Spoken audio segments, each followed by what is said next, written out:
Hello, settle in comfortably, wrap yourself up warmly, and let the gentle whisper of stories carry you into a deep, peaceful sleep. Before cannabis became a spectre, a demonized drug whispered in hushed tones, it was a ubiquitous presence, a silent partner in the very fabric of American life. Imagine an America sprawling with verdant fields, not of cotton or corn exclusively, but of towering hemp plants, their sturdy stalks reaching skyward under the vast expanse of a pre-industrial sun. This was the landscape of the early United States, where cannabis, in its non-intoxicating form, was a cornerstone of industry and agriculture. From the nation's colonial beginnings, hemp cultivation was not merely encouraged, but often mandated. In 1619, the Jamestown colony in Virginia passed a law requiring all farmers to grow hemp, recognizing its strategic importance. George Washington, a figure synonymous with American liberty, cultivated hemp at Mount Vernon, not for recreational use, but for its fibers used in ropes, sails, and textiles essential for an emerging naval power and agricultural society. Thomas Jefferson, another founding father, also championed hemp, even experimenting with specialized machinery for processing its fibers. The US government even accepted hemp as legal tender for a significant period. This robust agricultural presence was matched by its medical applications. Cannabis was a common inclusion in American pharmacopoeias throughout the 19th and early 20th centuries. Physicians prescribed it for a litany of ailments, from pain relief and insomnia to epilepsy and tetanus. Pharmaceutical giants like Park Davis and Eli Lilly produced cannabis extracts and tinctures openly and legally. It was an accessible and accepted remedy, purchased from local apothecaries across the nation. This era represents a stark contrast to the modern stigma, a time when cannabis was an integrated and beneficial part of both economic sustenance and medical practice, long before the whispers of federal prohibition would begin to turn these fields of gold into something far more sinister. The gentle whispers of hemp, once a mainstay of American agriculture and medicine, began to curdle in the early 20th century, replaced by the acrid smell of fear and the rise of a formidable adversary. This was a pivotal period, marked by societal anxieties, economic upheaval, and the emergence of individuals poised to exploit these tensions for their own agendas. Harry Anslinger, a name now inextricably linked with cannabis prohibition, stepped onto the national stage during this tumultuous era, wielding an unprecedented power that would reshape American policy for decades. Born in 1892, Anslinger's career trajectory showcased a relentless drive for enforcement. He began in law enforcement, and by 1930, at the age of 38, he was appointed as the first commissioner of the newly formed Federal Bureau of Narcotics, FBN. This position, consolidated under the Treasury Department, granted him vast authority over controlling illicit drugs. Prohibition, enacted with the Volstead Act in 1919, had set a precedent for federal intervention in personal habits. And as alcohol prohibition faltered and eventually fell with the 21st Amendment in 1933, Anslinger's FBN needed a new target to justify its continued existence and expanding budget. Marijuana, or cannabis, emerged as the perfect scapegoat. Despite its long history of legitimate use, Anslinger began an aggressive public relations campaign designed to demonize the plant. He skillfully tapped into existing societal prejudices, particularly against Mexican immigrants and African Americans, who were often associated with cannabis use. This calculated strategy amplified baseless fears, linking marijuana to violent crime, insanity, and moral degradation. The commissioner's pronouncements, often sensationalized and devoid of scientific backing, became the foundation for a burgeoning propaganda machine, laying the groundwork for federal prohibition that would soon follow. This strategic shift from alcohol to cannabis would define Anslinger's legacy and forever alter America's relationship with a plant that had once been cultivated by its founding fathers. As Harry Anslinger sought a new foe for his Federal Bureau of Narcotics, he masterfully exploited the societal anxieties of the 1930s, particularly those rooted in racial prejudice. The emerging popularity of jazz music and the association of cannabis, often termed reefer, with minority communities, provided fertile ground for his aggressive prohibitionist agenda. This was not merely about drug control. It was a campaign deeply embedded in the racial undercurrents of the era. Anslinger's propaganda overtly linked marijuana use to Mexican immigrants, referring to it as the Mexican menace that inspired violent crime and moral decay. He stated that reefer makes darkies think they're as good as white men. Such statements, documented in both his official pronouncements and internal communications, reveal a clear racial animus driving his campaign. Immigrant farm workers, particularly in the Southwest, often used cannabis recreationally, a tradition brought from Mexico. As economic anxieties mounted during the Great Depression, these communities became easy targets for scapegoating. Demonizing their cultural practices served to justify broader discrimination and social control. Parallel to this, Anslinger also targeted African American musicians, particularly those in the burgeoning jazz scene. Jazz, a vibrant and revolutionary art form, was often seen by the white establishment as deviant and unsettling. Musicians like Louis Armstrong, while famous, faced constant scrutiny. Anslinger pushed the narrative that marijuana use among black jazz musicians fostered moral depravity and incited white women to engage in illicit relationships. He propagated sensationalized tales, often fabricated, of marijuana-crazed Negroes committing heinous acts. These narratives, disseminated through complicit media, painted a terrifying picture designed to alarm white America. By intertwining cannabis with racial fear and cultural anxieties, Anslinger effectively positioned prohibition as a necessary defense against perceived threats to the social order, expertly manipulating ingrained prejudices to gain public support for his burgeoning war on a plant. With the racialized narratives firmly embedded in the public consciousness, it was only a matter of time before Harry Anslinger's propaganda translated into tangible legal action. The stage was set for the first federal arrests, marking a stark departure from cannabis's long-standing legal status and signaling the dawn of a new era of prohibition. These early encounters with the law, though small in number initially, were powerful examples of the new enforcement paradigm. One significant early case involved Samuel R. Caldwell.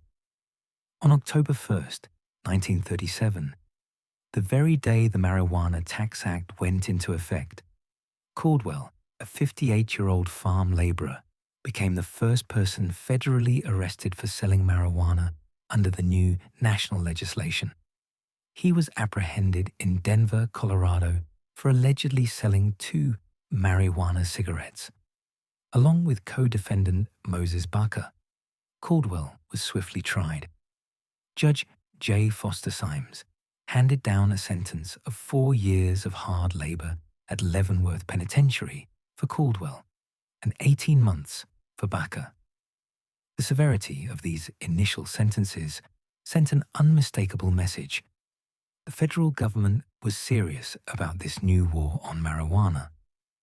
These arrests represented a landmark moment, ushering a plant previously regarded as a medicinal crop or industrial fiber into the realm of illicit narcotics. The swiftness and harshness of the penalties immediately demonstrated the immense power Anslinger had amassed, transforming public opinion into punitive legislation.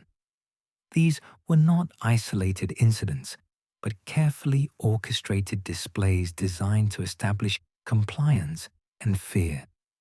While state and local jurisdictions had already begun to implement their own minor narcotic laws, the federal intervention under the Marijuana Tax Act brought a new level of uniformity and enforcement capability, laying the groundwork for many decades of aggressive anti-cannabis policy that would disproportionately impact minority communities, echoing the racialized rhetoric that had fueled the very legislation itself. The brush with the law quickly became a life-altering event for those caught in its sweep. While Harry Anslinger's propaganda machine thundered across the nation, painting a terrifying image of marijuana-crazed fiends, a quieter, yet insistent wave of dissent began to emerge from the scientific and medical communities. These were not the voices of sensationalism, but of clinical observation and empirical data, challenging the very premises upon which prohibition was being built. From the unbiased solitude of the laboratory and the bedside of patients, medical professionals offered a starkly different perspective. Prominently among these dissenting voices was Dr. William C. Woodward, Legislative Counsel for the American Medical Association, AMA. During the 1937 congressional hearings for the Marijuana Tax Act, Dr. Woodward testified against the proposed legislation. He argued vehemently that the AMA had not been consulted, nor found any scientific evidence of widespread ill effects from cannabis. He pointed out the significant discrepancy between the sensationalized portrayals of marijuana and the controlled use of cannabis in medicine.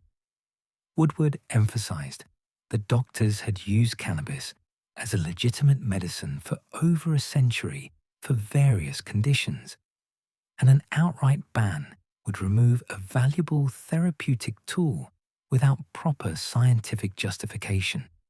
He stated that the term marijuana itself was unfamiliar to many in the medical community, suggesting the legislative push was based on misinformation, not medical consensus. Furthermore, a 1944 study commissioned by New York City Mayor Fiorello LaGuardia, known as the LaGuardia Committee Report, directly contradicted Anslinger's claims. Led by the New York Academy of Medicine, the researchers conducted in-depth studies on cannabis users. Their findings concluded that marijuana use did not lead to addiction, insanity, or violent crime, nor did it serve as a gateway to other drugs. The report was a powerful refutation of Anslinger's fear-mongering. However, Anslinger, infuriated by this scientific challenge to his authority, swiftly dismissed the report as unscientific, even threatening the AMA if they continued to advocate for rational cannabis policy. The professional medical community, through its diligent research and advocacy, attempted to inject reason into a debate consumed by moral panic, but their warnings were largely drowned out by the increasingly loud drums of prohibition. Despite the scientific dissension from medical professionals, Harry Anslinger's campaign against cannabis gained formidable momentum, largely due to a powerful ally, the sensationalist press. This era of yellow journalism, characterized by exaggerated headlines and often fabricated stories, proved to be the perfect conduit for spreading Anslinger's racialized and fear-mongering narratives far and wide. The black ink on newsprint became a potent weapon, inscribing propaganda directly into the public consciousness. Figures like William Randolph Hearst, a prominent newspaper magnate, played a pivotal role in this narrative construction. Hearst, whose vast media empire included dozens of newspapers across the country, had a vested interest in demonizing hemp. His extensive timber holdings and investments in the burgeoning synthetic fiber industry, particularly nylon, developed by DuPont, stood to benefit significantly if hemp, a formidable competitor in paper and textiles, were removed from the market. Hearst's papers began relentlessly publishing lurid and often fictitious stories about marijuana, a term derived from Mexican Spanish, strategically used to alienate the public from the plant's common name, cannabis. Headlines screamed tales of murder, sexual deviancy, and madness directly attributed to marijuana use. Articles depicted reefer addicts committing unspeakable acts, linking the drug to African Americans and Mexican immigrants with thinly veiled racist undertones.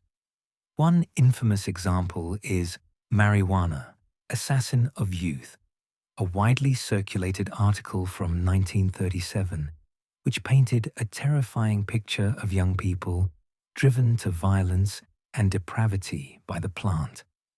The now infamous propaganda film, Reefer Madness, originally Tell Your Children, though initially a privately funded morality tale, was later acquired and re-released, becoming a staple of the anti-cannabis movement, often presented as factual educational material, despite its wildly exaggerated and fictionalized content. This relentless barrage of sensationalized, often fabricated, stories effectively cemented public fear and paved the way for legislative action, silencing the medical voice and amplifying Anslinger's vision of a society imperiled by a plant. The power of the press in this instance was not to inform, but to incite and control. While Harry Anslinger and the sensationalist press constructed their narrative of fear, another segment of American society stood to lose immensely: the farmers. For generations, hemp had been a dependable cash crop, woven into the agricultural fabric of many states. Now, with the looming threat of federal prohibition, these farmers faced the prospect of their harvests being criminalized, their livelihoods undermined by a hysteria they barely understood. This was not a drug issue to them, but an economic catastrophe. Hemp, renowned for its strong fibers, was an indispensable commodity. It provided durable rope for sailing ships and agriculture, strong textiles for clothing and canvas, and even oil for paints and lubricants. States like Kentucky, whose fertile lands were ideal for hemp cultivation, had robust hemp industries stretching back to the early 19th century. In 1850, Kentucky alone produced over 40,000 tons of hemp, dominating national production. Other states, from Missouri to Wisconsin, also cultivated significant acreage.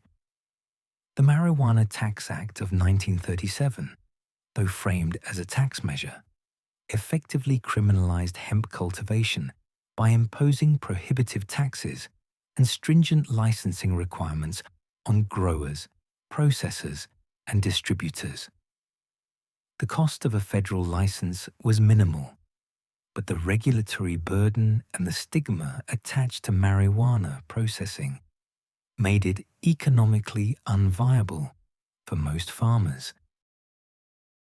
Imagine a Kentucky farmer whose family had grown hemp for generations, suddenly facing complex federal paperwork, astronomical processing fees, and the threat of severe penalties for a crop that was once a staple.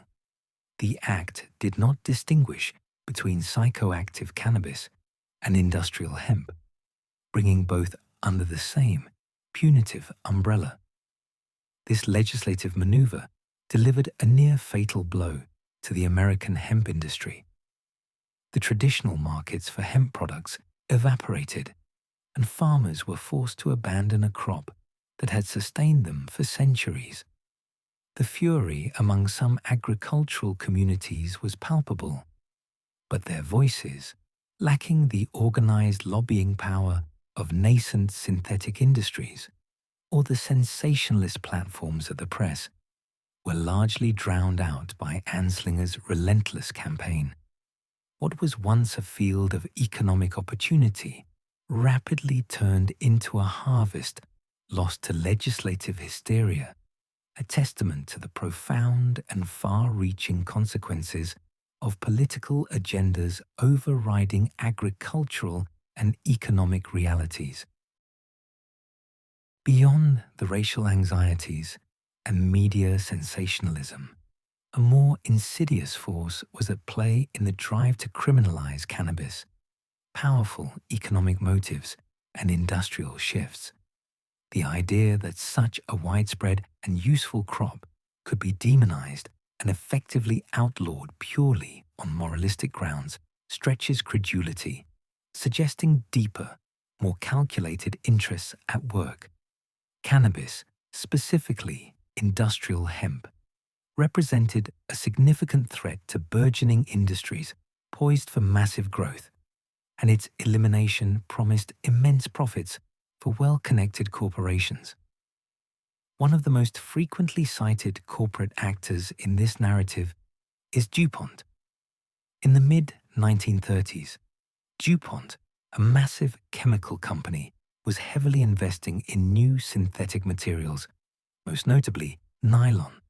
Nylon, patented in 1937, was poised to revolutionize the textile industry, offering a synthetic alternative to natural fibers. Hemp, with its unparalleled strength and versatility in producing textiles, rope, and paper, was a direct and formidable competitor. A thriving hemp industry would severely limit the market penetration and profitability of DuPont's new synthetic fibers, particularly for products like durable rope and hosiery. Another key player was William Randolph Hearst, whose media empire actively disseminated anti-marijuana propaganda. Beyond his timber holdings, which stood to benefit from the suppression of hemp paper, Hearst was also a major investor in timber and paper mills. Hemp's potential as a highly efficient and sustainable source of paper production was a direct threat to his lucrative interests. Hemp could be harvested multiple times a year, grew quickly without extensive pesticides, and produced more pulp per acre than trees. The idea of hemp-based paper becoming widespread was anathema to the established timber and paper industries. The petroleum industry also had an interest. Hemp could be processed into biofuel and various plastics, offering a renewable alternative to petroleum-based products. Suppressing hemp research and commercialization ensured a wider market for fossil fuels and their derivatives. While Harry Anslinger may have been the public face of prohibition, manipulating public fear, the powerful engines of American industry often operated behind the scenes, effectively lobbying for policies that would eliminate potential economic rivals.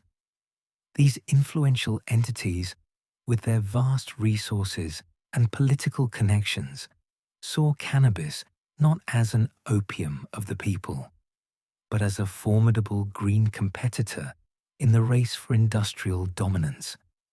The outlawing of hemp was, for these industries, a strategic victory. With the Marijuana Tax Act of 1937 enacted, the silence fell, not in boisterous speakeasies as it once did for alcohol, but over vast agricultural fields and in the hushed corridors of medical institutions. The passage of this legislation cast a long dark shadow of prohibition, fundamentally altering cannabis's role in American society and setting a precedent for future drug laws. For the first time, the federal government had a powerful tool to criminalize the cultivation, distribution, and possession of marijuana across the entire nation, effectively moving it from the daylight of legality into the twilight of an illicit underground. The Marijuana Tax Act did not, in fact, criminalize cannabis directly.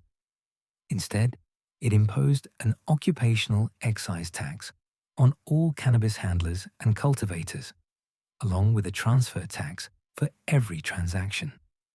Crucially, obtaining the necessary tax stamp for legal handling proved virtually impossible in practice, as the Treasury Department, under which Anslinger's FBN operated, would routinely deny applications. Without the stamp, any possession or transaction became a federal crime, punishable by hefty fines and lengthy prison sentences. This convoluted legal maneuver allowed the federal government to bypass constitutional questions about regulating substances not directly involved in interstate commerce, cloaking prohibition in the guise of taxation. The immediate impact was devastating. For those who had previously relied on cannabis, both medically and industrially, doctors who wished to prescribe cannabis faced immense regulatory hurdles and the threat of prosecution, leading many to abandon its use entirely.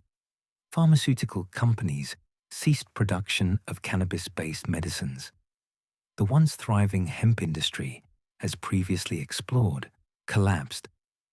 What had been an openly cultivated crop, a recognized medicine, and a valuable industrial material was now firmly relegated to the illicit economy. This era marked the beginning of a sustained federal war on drugs, laying the groundwork for more expansive and draconian legislation in the decades to come. The enforcement of the Marijuana Tax Act disproportionately affected minority communities, echoing the racial prejudices that Anslinger had so skillfully exploited. The silence that descended was not one of peace, but of suppressed history, lost opportunities, and the burgeoning apparatus of a punitive legal system designed to enforce a prohibition largely built on misinformation, economic self-interest, and racial fear. The shadow cast by this act would stretch for generations, ultimately shaping the lives of millions.